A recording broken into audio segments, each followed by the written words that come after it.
हाय, जैसा कि क्वार्टर 4 खत्म हो चुका है एंड सारी कंपनीज की लेटेस्ट शेयर होल्डिंग भी आ चुकी है। हमारे काफ़ी सारे व्यूअर्स ये जानने के लिए एक्साइटेड रहते हैं कि आखिरकार कौन सी ऐसी छोटी कंपनीज हैं जिनमें बड़े इन्वेस्टर्स या तो फ्रेश एंट्री ले रहे हों या फिर अपने स्टेक को बढ़ा रहे हों। As part of our quarterly exercise हमने उन सारी कंपनीज के नाम नोट किए हैं जो कि ऑफकोर्स 50 से ज़्यादा थे एंड हमने उन्हें फर्दर रिफाइन करके इन कंपनीज आपके सामने रखने वाले हैं। अब बिग डिस्क्लेमर वो ये कि ये बड़े इन्वेस्टर्स किस कंपनी में एंट्री ले रहे हैं एंड किस कंपनी से एग्जिट ले रहे हैं, हमें इसका पता जनरली नेक्स्ट क्वार्टर की शेयर होल्डिंग रिलीज होने के बाद ही चलता है। एंड तब तक कई बार ऐसा होता है कि स्टॉक प्राइस में एक बड़ा मूवमेंट ऑलरेडी हो चुका होता है, इसलिए सिर्फ बड़े इन्वेस्टर्स को ही ब्लाइंडली फॉलो ना करें। हाँ, जिन कंपनीज के बारे में हम डिस्कशन करेंगे आप फर्दर स्टडी करके अपने लिए कोई डील निकाल सकते हैं एंड इसमें भी मैं आपकी हेल्प ऐसे करूंगा। जो कंपनीज मुझे कुछ हद तक बेटर लगती हैं वो मैं आपको पर्टिकुलर कंपनी की कमेंट्री में ही बता दूंगा बाय सेइंग कि आप इस बिजनेस को फर्दर स्टडी कर सकते हैं, जिससे आपको 5 to 7 बिजनेस ऐसे डेफिनेटली मिले जिन्हें आप फर्दर स्टडी कर पाएं। Friends, considering the high volatile nature of micro caps आप बहुत अलर्ट होकर ही कोई डिसीजन लें, क्योंकि इन छोटी कंपनीज में 40 to 50% की करेक्शन बहुत आम होती है। तो कैपिटल एंड गेन प्लेटफॉर्म से मैं सुशील आपका स्वागत करता हूं। To support our work kindly hit the like button. जो व्यूअर्स इस चैनल पर फर्स्ट टाइम विजिट किए हैं तो मैं उन्हें बताना चाहता हूं कि इस चैनल पर हमने रिसेंटली 4 to 5 कंपनीज ऐसी निकाली है यहां पर ह्यूज वैल्यू अनलॉकिंग होने वाली है एंड उस वैल्यू अनलॉकिंग का जो इंपैक्ट है वो अभी स्टॉक प्राइस में दिखना बाकी है। वैल्यू अनलॉकिंग क्यों होगी एंड कितनी होगी, अगर आप ये सब जानना चाहते हैं तो स्क्रीन के ऊपर जो वीडियोस चल रहे हैं आप इन्हें स्क्रीनशॉट लेकर रख लें एंड चैनल पर डेफिनेटली विजिट करके इन वीडियो को देखें। एंड मैं चाहूंगा कि आप उन्हीं वीडियो से हमें जज करें कि हम किस तरह के वीडियोस इस चैनल पर लाते हैं। अगर वो वीडियोस अच्छे लगे तो डेफिनेटली आप चैनल को सब्सक्राइब भी कर सकते हैं। तो let's start the discussion. And one more thing that we are not SEBI registered, kindly consider this video only for educational purpose. तो फर्स्ट कंपनी का नाम है dredging corporation of India.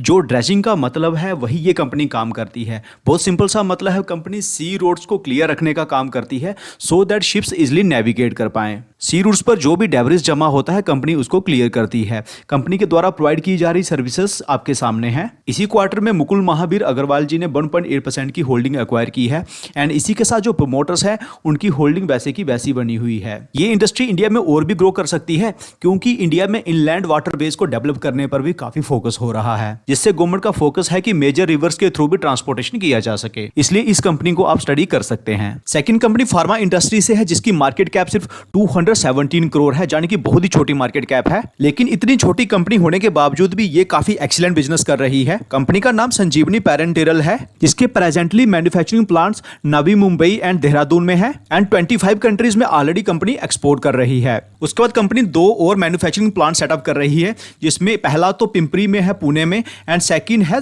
Check Republic में। फ्रेंड्स, पुणे वाले प्लांट को setup होने में थोड़ा टाइम लगेगा, लेकिन जो चेक रिपब्लिक में प्लांट है इसकी पैकेजिंग लाइन का ऑपरेशंस फरवरी के मंथ में ही स्टार्ट होना था, लेकिन रेड सी में हुतीज के क्राइसिस के कारण इसे फर्दर डिले कर दिया गया एंड जो फर्दर डेट फाइनलाइज की गई थी वो की गई थी 25 और 26 of March. Friends, latest quarter के रिजल्ट्स अभी आए नहीं है, जैसे ही रिजल्ट्स आएंगे हमें इसका अपडेट भी मिल जाएगा। हर क्वार्टर में कंपनी 3 से 4 नए प्रोडक्ट भी लॉन्च कर रही है। इसके साथ अगर आप शेयर होल्डिंग में जाएं तो आपको इस कंपनी में डीआईएस की होल्डिंग भी दिखेगी, दैट इज 9.71%। एंड अगर आप पब्लिक में जाएंगे तो यहां हमें देखने को मिलेगा कि आशीष कचोलिया जी ने इसी क्वार्टर में 3.17% की होल्डिंग एक्वायर की है। तो ये कंपनी काफी अच्छा बिजनेस कर रही है, इसलिए इसको आप फर्दर डेफिनेटली स्टडी करें। तो सेकंड कंपनी रेलवे सेक्टर से है जिसकी मार्केट कैप 1500 करोड़ है। जो लोग रेलवे सेक्टर से किसी माइक्रो कैप स्टॉक को ढूंढ रहे हैं ये उनके लिए आइडल हो सकती है, क्योंकि company 50% of market share hold करती है इन सीट्स एंड बर्थ सेगमेंट में। इसी के साथ कंपनी की एक होली ओन सब्सिडरी हर तरह के रेलवे फ्रेट कार्स की मैन्युफैक्चरिंग करती है।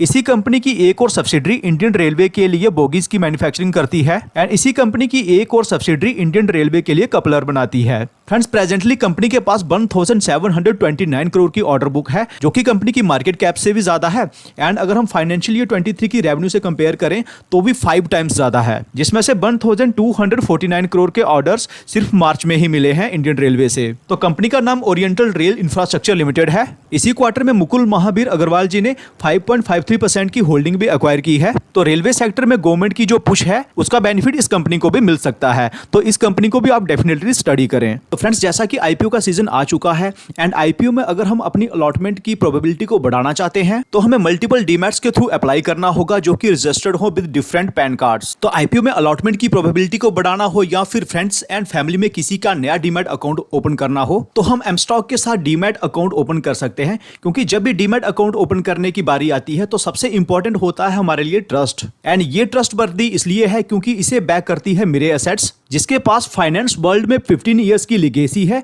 एंड जो 15 साल से अपने इन्वेस्टर्स के ट्रस्ट को बनाए रखे हुए हैं। तो डीमैट ओपन करते टाइम अगर हम 999 रुपीज वाला पैकेज को ऑप्ट करते हैं तो हमें लाइफ टाइम के लिए 0 ब्रोकरेज फैसिलिटी मिलेगी। वो ट्रेडर्स एंड इन्वेस्टर्स जो कि बहुत ही रेयरली ट्रांजैक्शन करने वाले हैं वो बिल्कुल फ्री में भी अपना अकाउंट ओपन करवा सकते हैं, जिसके चार्जेस पहले 149 हुआ करते थे। लाइफ टाइम के लिए अगर हम अपनी एनुअल मेंटेनेंस कॉस्ट फ्री करना चाहते हैं तो हम 999 का एडिशनल टॉपअप भी ले सकते हैं। एमस्टॉक की कुछ लीडिंग फैसिलिटीज की बात करें तो ये one of the lowest daily interest rate पर मार्जिन ट्रेडिंग फैसिलिटी भी प्रोवाइड करता है।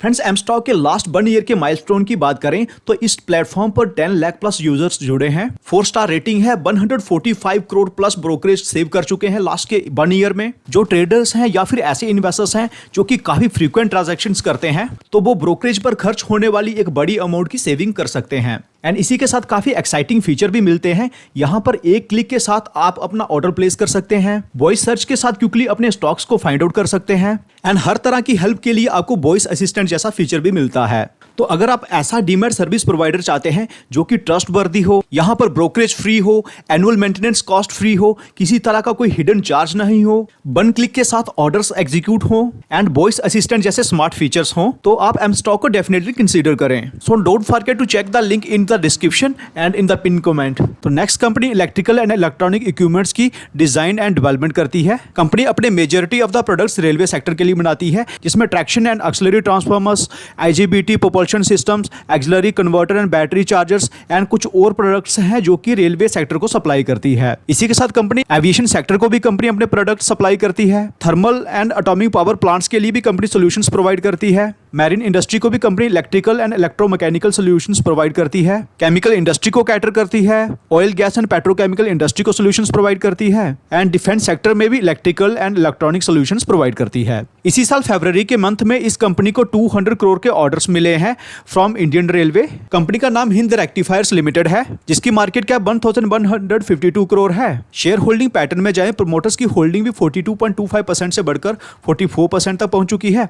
एफआईएस ने भी अपने स्टेक को बढ़ाया है एंड प्रेजेंटली 5.76% है। एंड वही अगर हम पब्लिक में जाएं, इसी क्वार्टर में मुकुल महावीर अग्रवाल जी ने 1.24% की होल्डिंग एक्वायर की है। फ्रेंड्स, जिन भी इंडस्ट्रीज को कंपनी सर्व करती है इनमें से कुछ इंडस्ट्रीज ऐसे हैं यहाँ पर टेलविंड है, इसलिए इस कंपनी को भी आप स्टडी कर सकते हैं। तो नेक्स्ट कंपनी प्रिसीजन फोर्जिंग में एक्सपर्टाइज रखती है। फ्रेंड्स, ये कुछ ऐसी ही इंडस्ट्री है जिसमें सोना कोमस्टार भी ऑपरेट करती है। फ्रेंड्स, कंपनी की टोटल 3 सब्सिडरीज हैं, but the interesting part is की कंपनी ने जो एक सब्सिडरी सेटअप की है जिसका नाम है नया एनर्जी वर्क्स प्राइवेट लिमिटेड। ये उन सेगमेंट्स को फोकस कर रही है जिनकी डिमांड फ्यूचर में काफी ज्यादा बढ़ने वाली है एंड इन सेगमेंट्स के अंदर कुछ प्रोडक्ट्स कंपनी ऑलरेडी मैन्युफैक्चर भी कर रही है, जिसमें एक तो मोटर डिवीजन के अंदर है, उसके बाद प्रिसीजन कंपोनेंट्स हैं जिनका यूज इलेक्ट्रिक व्हीकल इंडस्ट्री में है, उसके बाद प्रिसीजन मैकेनाइज्ड कंपोनेंट्स हैं एंड उसके बाद इलेक्ट्रिक मोटर्स का डेवलपमेंट है। उसके बाद कुछ वर्टिकल्स में कंपनी अभी R&D कर रही है, जिसमें पहला तो वॉल माउंटेड चार्जिंग स्टेशंस हैं एंड उसके बाद वायरलेस चार्जिंग स्टेशंस हैं। रिसाइकलिंग डिवीजन में भी कंपनी R&D कर रही है, जिसमें लेड एसिड की रिसाइकलिंग रहेगी एंड सेकंड है लिथियम की रिसाइकलिंग। उसके बाद बैटरी डिवीजन के लिए भी कंपनी R&D कर रही है, चाहे वो लिथियम आयन बैटरी की डेवलपमेंट करना हो, मेटल एयर बैटरी का डेवलपमेंट करना हो या खुद का बैटरी मैनेजमेंट सिस्टम डेवलप करना हो। एंड इसी के साथ कंपनी हाइड्रोजन इंडस्ट्री में भी अपॉर्चुनिटीज को एक्सप्लोर कर रही है। कंपनी का नाम बालू फोर्ज इंडस्ट्रीज लिमिटेड है।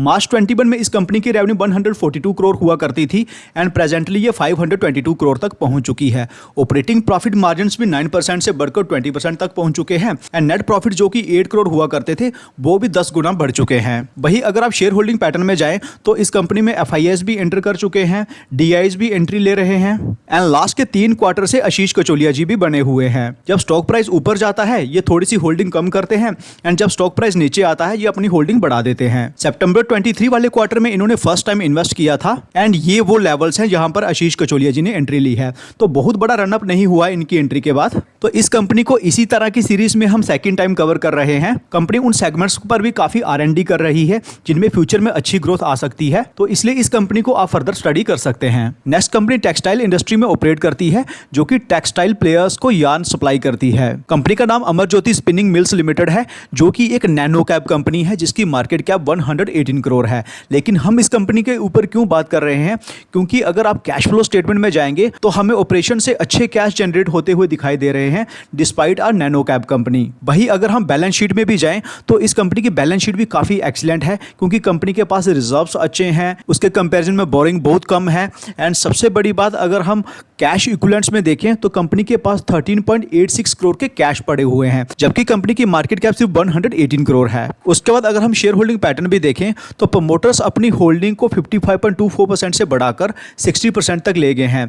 वही अगर हम पब्लिक में भी जाएं तो हमें अनिल कुमार गोयल जी की होल्डिंग भी बढ़ती हुई दिख रही है, एंड वो प्रेजेंटली है 6.77%। फ्रेंड्स, ऑनेस्टली सेइंग, प्रमोटर्स अपनी होल्डिंग क्यों बढ़ा रहे हैं एंड इंडिविजुअल इन्वेस्टर्स अपनी होल्डिंग्स क्यों बढ़ा रहे हैं, इसका रीजन मुझे नहीं मिल पाया है। इसलिए मेरी तरफ से इस कंपनी को लेकर किसी तरह का थम्स अप नहीं है। अगर आपको कोई रीजन मिलता है तो आप इसे फर्दर स्टडी कर सकते हैं। तो friends, next company leading storage tank provider है for storage and handling of liquid chemicals, petroleum products and edible oil products. And इसी के साथ कंपनी की कुछ रेवेन्यू केमिकल सेक्टर से भी आती है। लेकिन फ्रेंड्स, अब ये कंपनी क्रायोजेनिक टैंक्स वाले सेगमेंट में फोरे कर रही है। ये वही सेगमेंट है जिसमें आइनॉक्स इंडिया भी ऑपरेट करती है। इस प्रोजेक्ट की कॉस्ट 650 करोड़ से 700 करोड़ के बीच होगी, एंड इसको कंप्लीट होने में अगले 2 साल लगेंगे।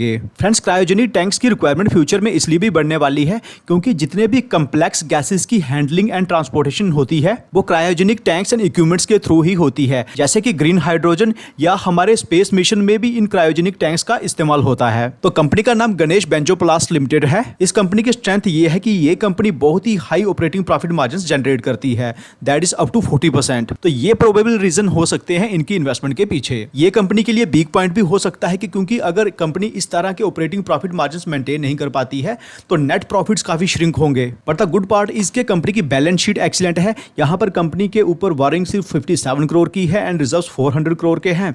एंड इसी के साथ कंपनी के पास जो कैश इक्विवेलेंट्स है वो भी 27 करोड़ के हैं। कंपनी की कैश फ्लो भी एक्सीलेंट है क्योंकि ऑपरेशन से लगातार कंपनी अच्छे कैश भी जनरेट कर रही है। उसके बाद शेयर होल्डिंग पैटर्न में देखें तो इसी क्वार्टर में अनिल कुमार गोयल जी ने 3.23% की होल्डिंग एक्वायर की है। Friends, cryogenic tanks and equipments को अगर ये कंपनी सक्सेसफुली डेवलप करती है तो ये इस कंपनी के लिए गेम चेंजर भी साबित हो सकते हैं। तो इसलिए इस कंपनी को भी आप स्टडी कर सकते हैं। Friends, next company one of the largest private helicopter company है जो अपनी services oil and gas industry को देती है, जनरल फ्लाइंग में देती है, इंडिया में जो श्राइन प्लेसेस हैं वहां पर देती है, and maintenance and research operations में देती है। कंपनी का नाम ग्लोबल बैक्ट्रा हेलीकॉप लिमिटेड है, जो कि एक नैनो कैप कंपनी है जिसकी मार्केट कैप 263 करोड़ है। आज तक कंपनी ने कोई बहुत ज्यादा एक्सीलेंट बिजनेस तो नहीं किया है, लेकिन अगर हम शेयर होल्डिंग पैटर्न में जाएं तो यहां हमें प्रमोटर्स के पास 75% होल्डिंग देखने को मिलेगी। एंड पब्लिक में अगर हम देखें तो विजय केडिया जी ने इस क्वार्टर में 1.46% की होल्डिंग एक्वायर की है, एंड अपनी कंपनी के थ्रू भी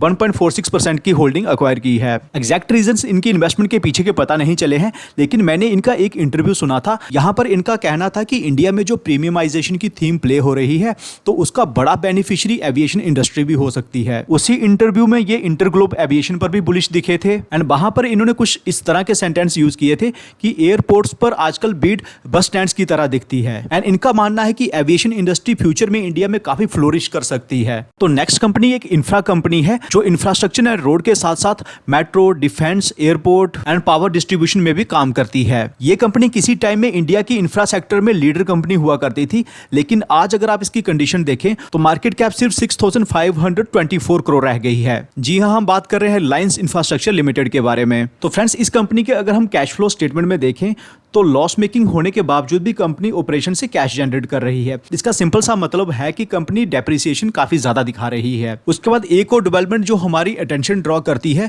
वो ये कि अगर हम शेयर होल्डिंग पैटर्न में जाएं तो हमें प्रमोटर्स की होल्डिंग 4.98% से बढ़कर 16.50% तक बढ़ती हुई दिखेगी। एंड इसी के साथ FIS ने भी अपनी होल्डिंग को 2.14% से 11.77% तक बढ़ाया है। DIS की होल्डिंग कम हुई है। फ्रेंड्स, प्रमोटर ग्रुप सिर्फ यहीं पर नहीं है। अगर आप पब्लिक में भी जाएं तो लास्ट के 3 क्वार्टर से प्रमोटर ग्रुप 11.19% की होल्डिंग लेकर बैठा हुआ है। एंड थोड़ा और नीचे आए, आपको यहां पर देखने को मिलेगा कि केडिया सिक्योरिटीज ने 1.01% की होल्डिंग एक्वायर की है इसी क्वार्टर में। फ्रेंड्स, जिस तरह के डेवलपमेंट फेज से इंडिया गुजर रहा है, अगर अगले 8 से 10 सालों में ऐसी कंपनीज रिवाइव नहीं होती हैं तो ये कंपनीज कभी भी रिवाइव नहीं हो पाएंगी। फ्रेंड्स, अगर आपको लगता है कि ये कंपनी रिवाइव कर सकती है तो आप स्टडी कर सकते हैं, अदरवाइज आप इग्नोर कर सकते हैं। Next company high precision gears and transmission components बनाती है। यहाँ पर पैसेंजर सेगमेंट में कंपनी के पास Jeep, Chevrolet, Audi, BMW and Mahindra जैसे क्लाइंट्स हैं। टू व्हीलर सेगमेंट में कंपनी जो प्रोडक्ट्स बनाती है एंड जो इनके क्लाइंट्स हैं वो भी आपकी स्क्रीन पर हैं। Commercial segment, on highway end of highway segment में कंपनी काफी डोमिनेंट पोजीशन होल्ड करती है।